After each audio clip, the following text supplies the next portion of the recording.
Hello and welcome to some more Star Citizen news, looking at further improvements to the game with 3.1.4c's PTU Patch Info and a summary of calling all devs that looked at planetary environments, quantum travel, scanning, and more. So PTU Patch 3.1.4c has further improved the game, with improved transitions between the HOV and SCM modes for the Gravlev system. That's basically how the bikes hover in game.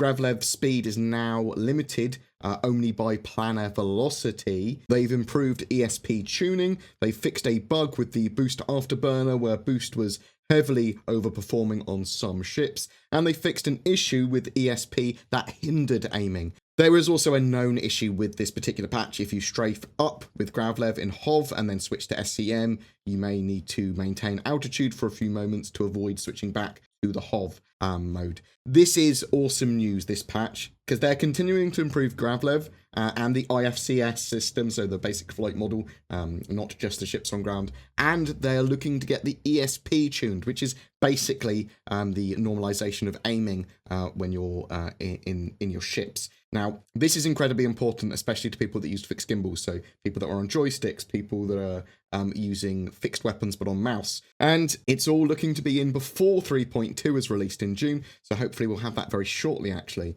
Expect some more improvements for this patch 3.1.4 before it goes live, and that will probably go live by the weekend. A good amount of info was also given to us in calling all devs. So, Crusader, which is obviously the big gas giant.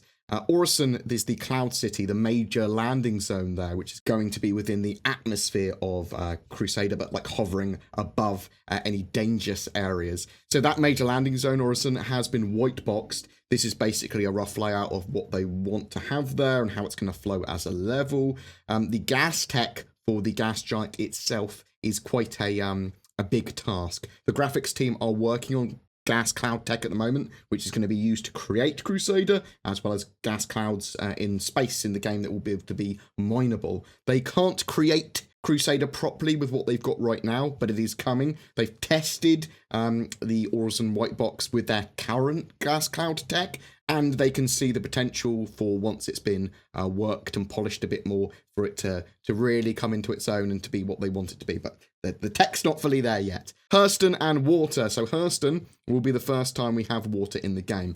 They're planning, or at least they've previously said that they're going to have full wave simulation, and they are planning for us to be able to swim. Swimming has its own locomotion set. It's uncertain what will make it into 3.3's release with Hurston when it comes to water, although there will be water on the planet in 3.3. They're not ready to talk about ships and water yet when it comes to, like, will ships be able to land on water? Will they be able to float through water like submarines? This is going to be looked at in the future, though. Persistence and logging out and spawning in. If you request a landing and then land at Grimhex or one of the major landing zones, currently it should set your spawn point there. Bed logouts are still buggy. This is where you log out in your ship and then log back on, and then you should be in your ship where your ship was. I'm assuming your ship had a bed and you logged out in the bed, I should say. Crash recovery is in. So if you crash out, in a lot of situations, you can get back right where you left off, into the same server, into the same place, into the same ship. 3.2, which is coming in June, will look at improving persistent spawning further. We're not entirely sure what that will add, but they are looking to continue to improve the persistent system. Obviously, it is planned to be an MMO game, so they do need persistence in there to quite a large extent.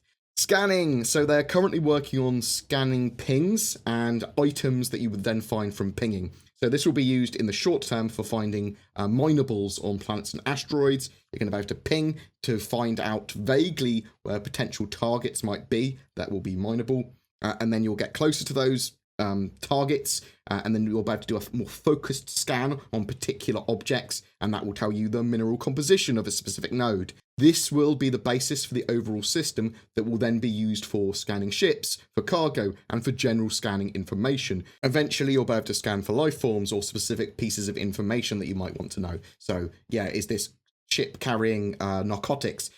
Is this particular person on a ship that I've got a bounty on? Potentially, you might be able to self-scan your own ship too, which would give you how many life forms are on board, or who the people on board are. Are there explosives on my ship? That sort of thing will be looked at. which will allow you to obviously see stowaways and if there are borders on your ship, where they are.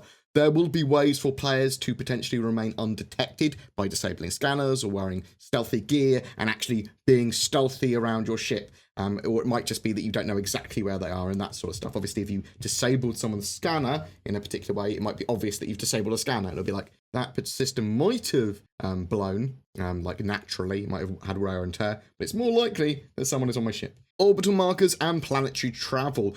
There are some solutions they are currently looking at for easier travel around planets from orbit.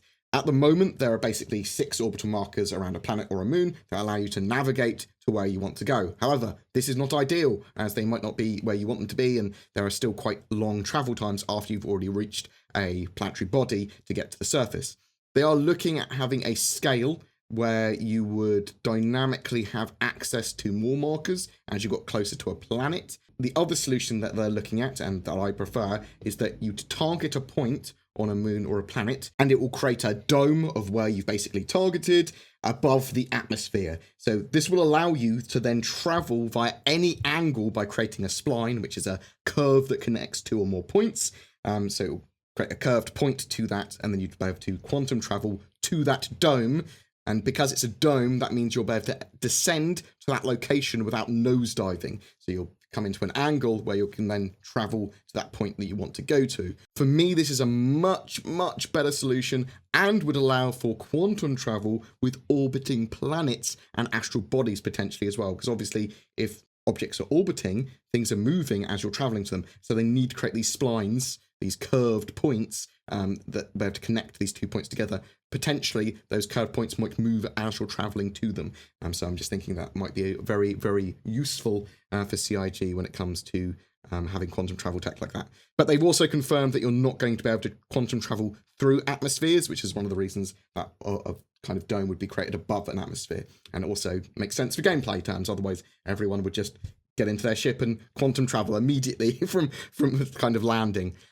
Closer to 3.2, so that's again June, we will see more info on quantum travel, quantum linking, and plans for these features in a bit more detail. Every month we have a ship giveaway. This time for May, it's for a Tonkin Turtle, the Tumbril Nova tank, and a Terrapin, donated by our spotlighted org, the Talons Outer Haven. They are a prominent Star Citizen roleplay organisation that is focused on exploration and kinship, as well as player character-driven lore. They also have their own roleplay-related internet radio station, which is a real radio station which you can listen to, which is called Radio Free Outer Haven. They are recruiting for those interested in roleplay and want to participate in the alpha testing and development of Star Citizen. Links below to their org and radio station. They are incredibly friendly. All you need to do to be in for a chance of winning that ship and vehicle bundle is be subscribed to my YouTube channel and then comment on any of my May YouTube videos throughout the month. Each video gives you another chance to win. For more information on anything we talked about, check the links down below. A special thank you to my Patreons and donators. Your support allows me to create the amount of focused content I do.